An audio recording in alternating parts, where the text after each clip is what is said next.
Okay, here we are on part 2 regarding the gun archer. So on part 2, as I mentioned, we're going to be going with the transformation of the gun archer. So before I start, I would like to mention on the bottom section of the kit, or bottom of the waist, there is a hole for an action base, for those who are curious. So here we go. So what you do for the head on the transformation first is basically you flip up the flap on the back, and then there's a hole there. So for that hole is basically where the antenna or fin of the head goes in through. And what this does is that, okay, once you flap it open, it looks like a antenna fin that's coming out from the jet pilot seat. So yeah, that's actually a pretty clever design. And then for the arms, you can see I already did some adjustments on the right arm. So what you do is basically for the other arm, you rotate it 180, and then for the same goes for the hand, and then reposition like this. Now technically on the manual they tell you to do this with having the beam rifles on the hand, but knowing that the beam rifles don't really lock into place into the hands, I just don't like doing it with like that. So for the legs, you do the typical thing that what pretty much every transforming mobile suit does. You basically fold up the legs and then move the feet like this, and just reposition the arms a little bit. And then for the weapons, you put, and at this point, this is where you put or reattach the weapons to the hand.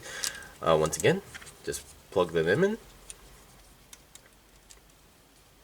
like that, and you're pretty much done. So what's left is that now the backpacks are going to be like this on mobile suit mode, but once you're on the Waverider, you just need to fold them down, and there you go. You have the Waverider mode. So now it looks very simple and sleek. I do like the concept, but if there's one thing I wish they had was that of a more locking mechanism, where maybe on the legs there would be some extra pegs, or maybe on the guns on pegs, so they would just pretty much latch onto these extra backpacks, and the feet just fell off. So yeah, and yeah, I guess I should have mentioned that the feet are your typical ball jointed feet with polycaps. So yeah, and if you want to put it on the action base, sure, I guess you can somehow attach a action base on the bottom of the waist section, or what you can do is that you can get this piece and then reattach. So there's these two pegs here on the top, and then on the chest section of the GN Archer or Gun Archer, there's these two holes on the gray sections. You can plug them in, and now you have a hole for an action base.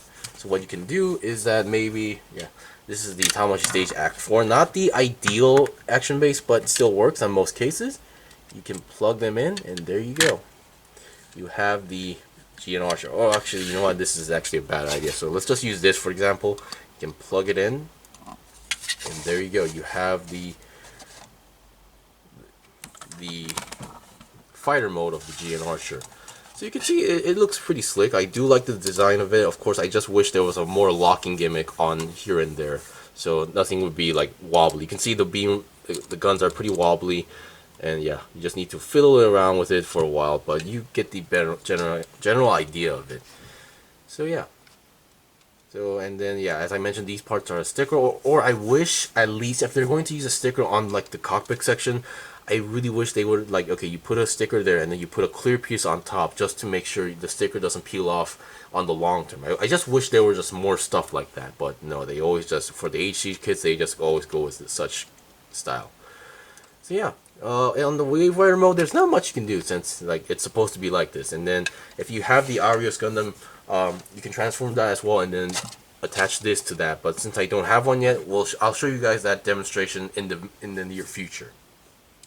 And yeah, thank you for watching the review. This was pretty much the review of the Gun Archer, the HG Gun Archer from 00 Season 2. If you guys got any questions or requests, leave a comment below. I still have more stuff to buy and build and make reviews out, so please stay tuned. Until then, see you guys next time!